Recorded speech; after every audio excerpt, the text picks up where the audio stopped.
1857 की बात है। एक शख्स दिल्ली की गलियों में खड़ा मुसलमानों की लाशों के ढेर देख रहा था। मुगलिया हुकूमत खत्म हो चुकी थी। 50,000 उलेमा फांसी के फंदे पर लटकाए जा चुके थे। ऐसा लग रहा था मानो अब इस देश में मुसलमानों का अंत तय है। तभी उसकी नजर जमीन पर पड़े कागज के एक टुकड़े पर पड़ती है, जिस पर लिखा था इक़रा बिस्मि रब्बिकल लज़ी खलक़, पढ़ अपने रब के नाम से जिसने तुझे पैदा किया। वो शख्स उस जले हुए कागज के टुकड़े को जेब में रखता है और अपने साथी से कहता है, भारत आजाद होने वाला है। मैं हिंदुस्तान का सबसे बड़ा तालीमी इदारा कायम करने वाला हूँ। ये शख्स कोई और नहीं बल्कि अलीगढ़ मुस्लिम यूनिवर्सिटी का बानी सर सैयद अहमद खान था, जिसने उस वक्त भारत में ऑक्सफोर्ड और कैम्ब्रिज जैसी यूनिवर्सिटीज को बनाने का ख्वाब देखा, जिसके बारे में कोई ख्याल भी नहीं कर सकता था। इस यूनिवर्सिटी की स्थापना का मकसद हिंदुस्तान में ऐसे लोगों को पैदा करना था जो अंग्रेजी विचार और अंग्रेजी सोच का मुकाबला कर सके, जो अंग्रेजों की आंखों में आंखें डालकर कहें, हिंदुस्तान हमारा है। अलीगढ़ मुस्लिम यूनिवर्सिटी की स्थापना साल 1875 में मदरसतुल उलूम नामी एक छोटे से मदरसे से हुई, जो बाद में मोहम्मदन एंग्लो ओरिएंटल कॉलेज में बदल गया। अंग्रेजों के लिए ये महज एक स्कूल था, लेकिन सर सैयद इसे क्रांति का बीज मानते थे। 1857 के बाद हालात ऐसे नहीं थे कि मुसलमान खुलेआम अंग्रेजी सरकार का विरोध कर सके। ऐसे में एक ऐसे संस्थान की जरूरत थी जिससे निकलने वालों की वेशभूषा तो अंग्रेजों जैसी हो, लेकिन उनके दिल भारत के लिए धड़कते हों। सर सैयद अहमद खान इस यूनिवर्सिटी की स्थापना के लिए कुछ भी करने को तैयार थे। उन्होंने इसके लिए अंग्रेजों से मदद लेने से भी गुरेज नहीं किया। वो तवाइफों के कोठे पर गए। उन्होंने गली और कूचों में झोली फैलाकर इस यूनिवर्सिटी के लिए चंदा मांगा, सड़क पर नाटक दिखाकर पैसा इकट्ठा किया, हर तरह की जिल्लतें बर्दाश्त की, लेकिन वो इस यूनिवर्सिटी की स्थापना से कम पर राजी नहीं हुए। एक बार वो चंदा मांगने गए तो किसी शख्स ने उनके सामने अपना जूता फेंकते हुए कहा कि ये तुम्हारी औकात है। उन्होंने उस जूते को उठाया और झोले में रख लिया। घर गए, पॉलिश किया और उसे बाजार में बेचकर चंदे की रसीद उसके पते पर भेज दी। उन्होंने आवाम से अपील की कि अगर वो 10 पैसा भी दान कर सकते हों तो इस यूनिवर्सिटी को दान करें। सर सैयद ने बादशाह से लेकर फकीर का कोई दरवाजा बाकी न रखा जहां वो मदद मांगने नहीं गए। इस यूनिवर्सिटी को सबसे बड़ा दान मीर उस्मान अली ने दिया था। 5 टन सोना दान करने वाले मीर उस्मान अली ने इस कॉलेज को 5 लाख रुपए दान किए थे। पटियाला के राजा महेंद्र सिंह बहादुर और बनारस के शंभू नारायण ने इस कॉलेज की 58,000 और 60,000 की मदद की थी।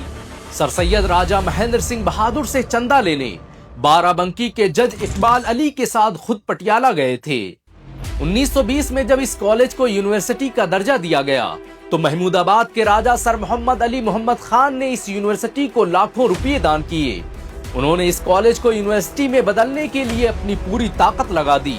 यही वजह है कि जब 1920 में इसे यूनिवर्सिटी का दर्जा मिला तो राजा महमूदाबाद को अलीगढ़ मुस्लिम यूनिवर्सिटी का पहला वाइस चांसलर बनाया गया। इनके पैसों से ही अलीगढ़ मुस्लिम यूनिवर्सिटी की 193 बीघा जमीन खरीदी गई थी। अंग्रेज सर सैयद के कॉलेज बनाने के ख्वाब को मजाक समझते थे। उन्हें लगता था कि ये चंद सालों का खुमार है जो जल्द ही खत्म हो जाएगा। लेकिन जब सर सैयद ने इस कॉलेज की बुनियाद रखने के लिए अंग्रेज गवर्नर लॉर्ड लिटन को बुलाया तो सबके होश उड़ गए।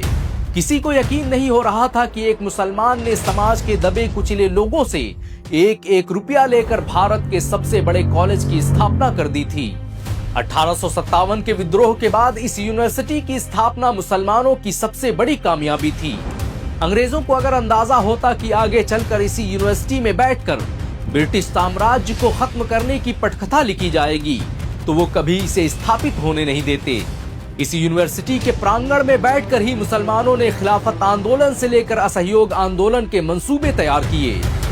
अलीगढ़ मुस्लिम यूनिवर्सिटी ने मौलाना हसरत मोहानी, डॉक्टर जाकिर हुसैन, मौलाना शौकत अली, मौलाना मोहम्मद अली जौहर, खान अब्दुल गफ्फार खान, राजा महेंद्र प्रताप, सैफुद्दीन कुचलू, रफी अहमद किदवई, हकीम अजमल खान, शिबली नोमानी हाली जैसे वो क्रांतिकारी पैदा किए जिन्होंने भारत की आजादी में निर्णायक भूमिका निभाई। इंकलाब जिंदाबाद का नारा देने वाले हसरत मोहानी अलीगढ़ मुस्लिम यूनिवर्सिटी के छात्र थे। अपनी स्थापना से कुछ ही सालों बाद अलीगढ़ से निकले छात्र ब्रिटिश सरकार के बड़े पदों तक पहुंचने लगे। उन्होंने उस पद पर रहते हुए खामोशी से भारत के आजादी के आंदोलन को बढ़ाना शुरू कर दिया। अलीगढ़ के छात्र दो स्तरों पर काम कर रहे थे। एक वो जो अंग्रेजों के साथ थे और उनके साथ रहकर उनके फैसलों को प्रभावित कर रहे थे, और दूसरे वो जो खुले तौर पर मैदान में अंग्रेजों का मुकाबला कर रहे थे। अलीगढ़ यूनिवर्सिटी कांग्रेसियों का सबसे बड़ा अड्डा था। ये वो धरती थी जहां पर क्रांतिकारी तैयार किए जाते थे। 1920 में जब महात्मा गांधी और अबुल कलाम आजाद ने इस यूनिवर्सिटी का दौरा किया और लोगों से असहयोग आंदोलन में शामिल होने की अपील की, तो इस यूनिवर्सिटी के 700 छात्र आंदोलन में कूद पड़े। अलीगढ़ से निकले डॉक्टर सैफुद्दीन किचलू खान, अब्दुल गफ्फार खान, अब्दुल मजीद ख्वाजा जैसे लोग बगावत के आरोपों में जेलों में डाल दिए गए। जालियांवाला बाग में जिस वक्त जनरल डायर ने गोलियां चलवा दी थी, उस वक्त लोग सैफुद्दीन किचलू की गिरफ्तारी के विरोध में ही इकट्ठा हुए थे। जंग आजादी में अलीगढ़ मुस्लिम यूनिवर्सिटी ने नुमाया किरदार अदा किया। रेशमी रुमाल आंदोलन के बानी रहे मौलाना उबैदुल्ला सिंधी ने इस यूनिवर्सिटी के छात्र रहे राजा महेंद्र प्रताप के साथ मिलकर काबुल में भारत की पहली अंतरिम सरकार की स्थापना की थी। भारत के राष्ट्रपति रहे डॉक्टर जाकिर हुसैन और हामिद अंसारी ने इसी यूनिवर्सिटी में तालीम हासिल की। सर सैयद के मिशन ने कुछ ही सालों में अलीगढ़ में पढ़े लिखे नौजवानों की एक बड़ी खेप तैयार कर दी थी। उनका लगाया गया पौधा दरख्त बनकर पूरे भारत को अपनी गिरफ्त में ले चुका था और इस यूनिवर्सिटी में देश के भावी राष्ट्रपति, मुख्यमंत्री और प्रधानमंत्री जन्म ले रहे थे। सर सैयद अहमद खान अपने वक्त से 100 साल आगे की सोच रखते थे। उन्होंने द अलीगढ़ इंस्टीट्यूट गजट और तहजीबुल अखलाक जैसे जर्नल प्रकाशित किए, जो मुसलमानों को बेदार करने का सबसे बड़ा जरिया साबित हुए। तहजीबुल अखलाक आज भी अलीगढ़ मुस्लिम यूनिवर्सिटी से प्रकाशित हो रहा है।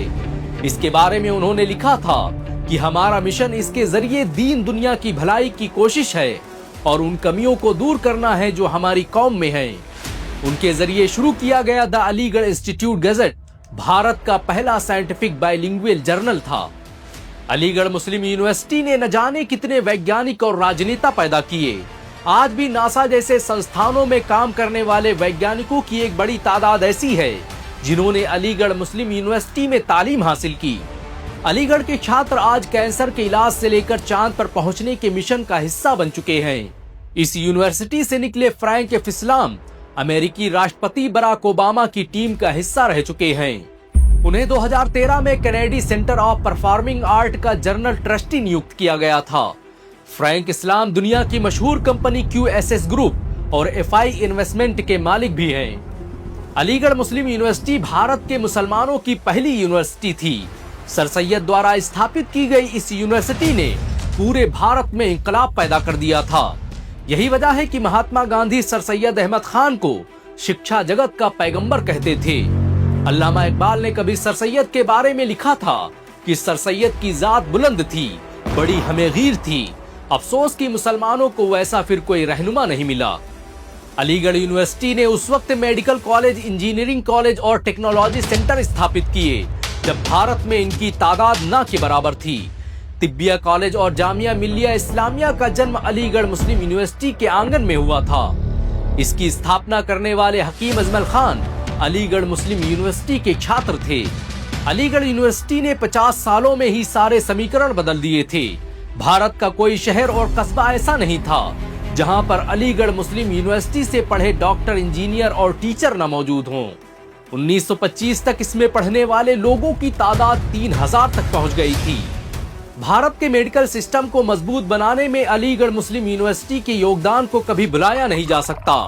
इस यूनिवर्सिटी ने भारत को लाखों डॉक्टर, सर्जन, कार्डियोलॉजिस्ट और मेडिकल एक्सपर्ट दिए, जिन्होंने मेडिकल इंडस्ट्री को बदल कर रख दिया। आज भी दुनिया में सबसे अधिक एंजियोग्राफी और एंजियोप्लास्टी करने का रिकॉर्ड अलीगढ़ यूनिवर्सिटी से पढ़कर निकले डॉक्टर अशोक सेठ के नाम है। अलीगढ़ यूनिवर्सिटी जिसकी स्थापना 30 लाख रुपए से हुई, आज उसकी देखरेख में हर साल 1000 करोड़ रुपए खर्च होते हैं।